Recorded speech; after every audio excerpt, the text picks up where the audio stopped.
பொன்னூஞ்சல் அதில் தேவதை போலே நீயாட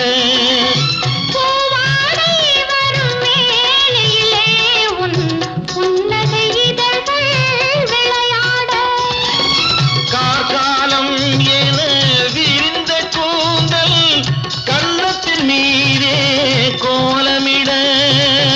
கைவளையும் மைவிழியும்